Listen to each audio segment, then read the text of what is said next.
కోటిలోని Shri Chaitanya school ముందు విద్యార్థుల తల్లిదండ్రులు ఆందోళనకు దిగారు. 10 రోజులుగా స్కూల్ మూసివేశారు అంటూ తల్లిదండ్రులు ఆరోపిస్తున్నారు. స్కూల్ కి అనుమతి లేకపోవడంతో విద్యాశాఖ అధికారులు ఆ స్కూల్ ని సీజ్ చేశారు. దీంతో వేరే బ్రాంచ్ లో చేరాలి అంటూ స్కూల్ ఎంజీఎం నిర్లక్ష్యంగా సమాధానం చెప్తున్నారని తీవ్ర ఆగ్రహం వ్యక్తం చేస్తున్నారు. ఇంటి దగ్గరగా ఉండడంతో ఇక్కడ ఫీజు కట్టామని ఇప్పుడు వేరే బ్రాంచ్కు ఎలా వెళ్తాము అంటూ తల్లిదండ్రులు ప్రశ్నిస్తున్నారు. విద్యార్థుల భవిష్యత్తుతో చెలగాటమాడడంపై తల్లిదండ్రులు ఫైర్ అవుతున్నారు. ఆన్లైన్ క్లాసులు అంటారు. ఆన్లైన్లోనేమో ఫోన్లు పనిచేయవు, ఇంట్లోనేమో నెట్వర్క్ రావు. మేము ఏం చేయాలి? పక్కన ఉన్న వాళ్ళందరూ స్కూల్ కొడుతున్నారు, ట్యూషన్లో కొడుతున్నారు. మేమేమో ఇంట్లో కూర్చోవాలి. బుక్స్ తీసుకున్నామంటే బుక్స్ కూడా స్కూళ్ళల్లో ఉన్నాయి. వేరే స్కూల్ పోవడానికి రాదు. ఇప్పుడు వీళ్ళేమో మేము కోసమాలనే ఉండేది, కానీ మేము ఇక్కడ దగ్గర అవుతుందని కోటికి వచ్చినాం. కానీ 10 days కూడా కాలేదు. నేను స్కూల్ పోయి ఏమంటారు అంటే లైసెన్స్ లేదు మా దగ్గర, మేము స్కూల్ బంద్ చేస్తామని అంటారు. ఫీజు కూడా కట్టినాం మేము 46,000. ఎట్లా వేయాలి?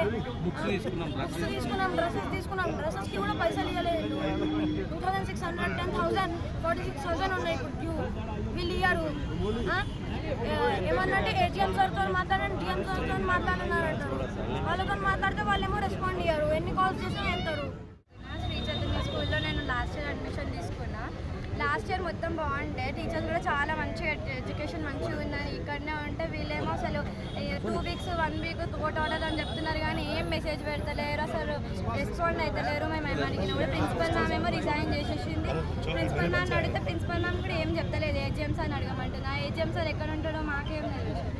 వాళ్ళు అడుగుతుంటే కూడా అసలు రెస్పాండ్ ఇస్తలేరు. మా డాడీ కూడా 7,000 కట్టిండు. మాకు మా చెల్లెకి బుక్స్ తీసుకున్నాము, అన్ని టస్సెస్ తీసుకున్నాము. అయినా ఇప్పుడు వేరే బ్రాంచ్కి వెళ్దాం అనుకున్నా కూడా ఇప్పుడు మనకి దూరం అవుతుంది మాకు ట్రాన్స్పోర్ట్. ఇక్కడైతే మా డాడీ మా ఇల్లు ఇక్కడ కాబట్టి దూరం అవుతుంది మా స్కూల్.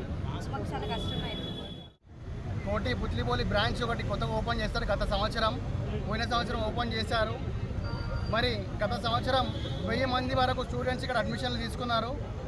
మరి సంవత్సరం సడన్గా జూలై నెలలో స్కూల్ బ్రాంచ్ ఇక్కడ లేదని ఎత్తేసారు. మరి ఇక్కడికి వచ్చేసి డిఓ వాళ్ళు పర్మిషన్ లేదనేసి చెప్తున్నారు. అందుకని ఇక్కడ కోర్టులో ఉంది మ్యాటర్, మేము ఓపెన్ చేయలేమని చెప్తున్నారు. ఫీజులు కట్టించుకున్నారు, అన్నీ చేశారు. ఇప్పుడు సడన్గా వచ్చేసి ఇక్కడ స్కూల్ లేదు, మీరు కోశమేల్కి రండి, బర్కత్పురకు రండి అని చెప్పి చేస్తున్నారు.